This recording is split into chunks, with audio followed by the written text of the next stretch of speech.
Hello everyone, तर मग आज बघणार आहे आपण अगदी नवीन पद्धतीने अंडा करीची रेसिपी, अगदी सोप्या पद्धतीने. तर माझा व्हिडिओ तुम्ही शेवटपर्यंत बघा. तीच ती अंडा करी खाऊन कंटाळले असेल तर ही नवीन रेसिपी अंड्याची तुम्ही नक्की ट्राय करा. खूप स्वादिष्ट आणि सोपी आहे. त्यासाठी घेतलेले आहे आपण आवश्यक तेवढे अंडे. एका बाउलमध्ये आपल्याला अंडे फोडून घ्यायचे आहे. तर मी 3 अंडे घेतलेले आहे. तुम्हाला आवश्यकता वाटेल तेवढी तुम्ही गरजे तेवढे अंडे तुम्ही घ्यायचे आहे. आता त्यामध्ये टाकायचं आहे आपल्याला चवीनुसार मीठ.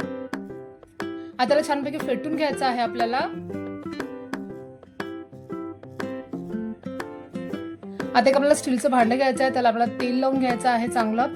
आता या भांड्यामध्ये आपल्याला आपण जे फेटून घेतलेलं अंडा आहे, मीठ टाकलेलं आपल्याला ते टाकून घ्यायचं आहे आणि आता त्याला आपल्याला वाफवून घ्यायचं आहे. तर मी अशा पद्धतीने वाफवून घेत आहे. तुम्ही तुमच्या सोयीने अंड वाफवून घ्यायचं आहे. आता अंड वाफवून आपण करणार आहे एक वाटण. त्यासाठी आपण एका मिक्सरच्या भांड्यामध्ये घेतलेला आहे. 2 कांदे घेतलेले आहे, मोठे मोठे रफली चॉप केलेले. त्यामध्ये आपण लसूण आणि हिरवी मिरची टाकणार आहे. याची एक पेस्ट तयार करून घ्यायची आहे आपल्याला.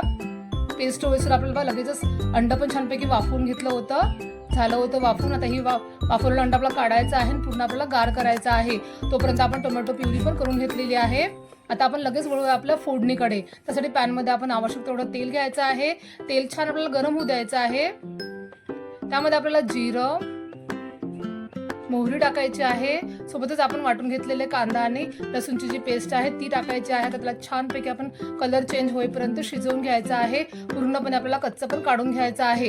कांदा होईसर अंड पण छानपैकी थंड झालं होतं. आता त्याला आपण एका प्लेटमध्ये काढून घेणार आहे आणि आपल्या आवडीप्रमाणे शेपप्रमाणे याचे आपल्याला क्यूब तयार करून घ्यायचे आहे.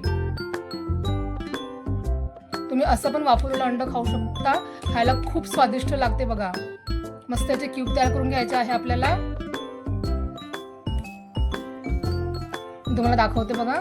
छान असे आपलं अंड शिजलेलं आहे. मस्त क्यूब आपल्याला वेगळं करून ठेवायचे आहे. बघा छान आपले क्यूब तयार झालेले आहे. इकडे आपला कांदा पण छान शिजला होता. आता यामध्ये टाकायचे आहे आपल्याला टोमॅटो प्युरी. तर मी 1 टोमॅटोची प्युरी केलेली आहे, टाकायची आहे. त्याला पण छान तेल सुटेपर्यंत आपल्याला शिजवून घ्यायचं आहे.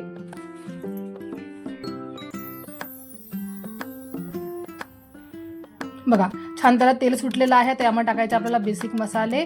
तर आपल्याला टेस्ट अकॉर्डिंग टाकायचं आहे आपल्याला, म्हणजे हळद, तिखट, धनापूड, गरम मसाला, थोडंसं आपण काश्मीरी लाल मिर्च पावडर टाकणार आहे. आता सर्व इन्ग्रेडियंट छानपैकी शिजवून घ्यायचं आहे. मसाला शिजण्यासाठी आपण थोडंसं पाणी टाकणार आहे, जेणेकरून आपले मसाले व्यवस्थित शिजले गेले पाहिजे आणि करपले गेले नाही पाहिजे. थोडं पळी भरून पाणी टाकणार आहे. त्याला छान शिजवून घ्यायचं आहे आपल्याला. छान तेल सुटलं की यामध्ये टाकणार आहे आपण गरम पाणी. आवश्यक तेवढं आपल्याला जसं पाहिजे तसं आपण रस्सा करू शकतो, घट्ट पातळ त्या पद्धतीने आपण पाणी टाकायचं आहे कमी जास्त प्रमाणामध्ये.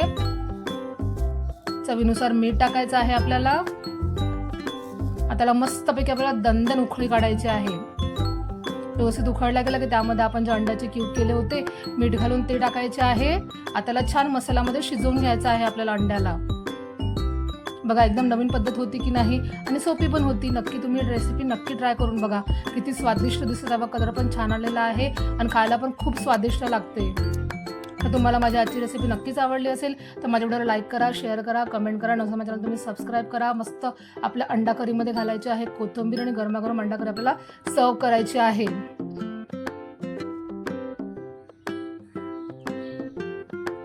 तर भेटू नेक्स्ट व्हिडिओमध्ये अशाच नवीन सोप्या आणि हेल्दी रेसिपींसोबत. बाय बाय आणि टेक केअर.